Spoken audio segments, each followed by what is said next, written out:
തലനരയ്ക്കുകയല്ല എൻ്റെ വൃദ്ധത്വം, തലനരയ്ക്കാത്തതുമല്ല എൻ്റെ യുവത്വം.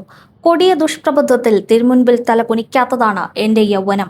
കേരളത്തിലെ വിപ്ലവ പ്രസ്ഥാനത്തിൻ്റെയും പുരോഗമനോന്മുഖ മുന്നേറ്റങ്ങളുടെയും ചരിത്രത്തിൽ തൻ്റെതായ മുദ്ര പതിപ്പിച്ച് VS വിടവാങ്ങിയിട്ട് ഇന്നേക്ക് ഒരു വർഷം. ആയിരക്കണക്കിന് സമര പോരാളികളെ വാർത്തെടുത്ത രാഷ്ട്രീയ ഇച്ഛാശക്തിക്ക് കേരളം നൽകിയ ഒരേയൊരു പേരായിരുന്നു VS എന്ന രണ്ടക്ഷരം. മലയാളിയുടെ മനസ്സിൽ ഒരിക്കലും വീര്യം കെടാത്ത വിപ്ലവ സൂര്യൻ വേലിക്കകത്ത് ശങ്കരൻ അച്യുതാനന്ദൻ. 1923 ഒക്ടോബർ 20 ജനിച്ച VS 101 വയസ്സിൽ 2025 വിടവാങ്ങുന്നത്. VSനെ കമ്മ്യൂണിസ്റ്റ് പാർട്ടിയിലെത്തിച്ചത് സഖാവ് P കൃഷ്ണപിള്ളയുടെ സ്വാധീനമായിരുന്നു. തൊഴിലാളി വർഗ പോരാട്ടത്തിന്റെ ജ്വലിക്കുന്ന ഏടായ പുന്നപ്ര വയലാർ സമരത്തിന്റെ മുന്നണിയിൽ VS അച്യുതാനന്ദനും ഉണ്ടായിരുന്നു. 1964 ഇന്ത്യൻ കമ്മ്യൂണിസ്റ്റ് പാർട്ടി പിളർന്നപ്പോൾ ദേശീയ കൗൺസിലിൽ നിന്ന് 32 പേർ ഇറങ്ങിപ്പോയപ്പോൾ അതിലൊരാളായി ഉണ്ടായിരുന്നു.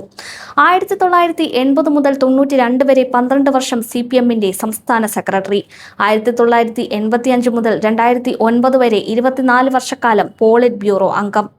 പാർട്ടി ജയിക്കുമ്പോൾ VS തോൽക്കുകയും VS ജയിക്കുമ്പോൾ പാർട്ടി തോൽക്കുകയും ചെയ്യുന്ന വൈരുദ്ധ്യത്തിന്റെ കാലവും ഉണ്ടായിരുന്നു ആ രാഷ്ട്രീയ ജീവിതത്തിൽ.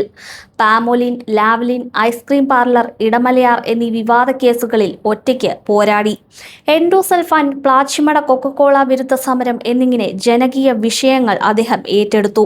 മതികെട്ടാൻമല നടന്നുകയറി. 82 വയസ്സിൽ കേരളത്തിന്റെ മുഖ്യമന്ത്രിയായി.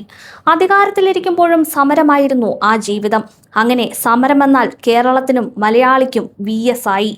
ജനകീയ പോരാട്ടങ്ങളുടെ സമരനായകനായിരുന്ന VS ജനപ്രതിനിധിയായും പ്രതിപക്ഷ നേതാവായും മുഖ്യമന്ത്രിയായും അവസാനം ഭരണ പരിഷ്കരണ കമ്മീഷൻ ചെയർമാനായും പ്രവർത്തിച്ചു. അവസാന ശ്വാസം വരെ കർമ്മനിരതനായിരുന്ന ഒരു കമ്മ്യൂണിസ്റ്റ്. അടുത്തൊരു നൂറ്റാണ്ടിനു കൂടി കരുത്തു പകർന്നാണ് ഒരു നൂറ്റാണ്ടോളം നീണ്ട ആ സമർപ്പിത ജീവിതത്തിന് അന്ത്യം കുറിച്ചത്.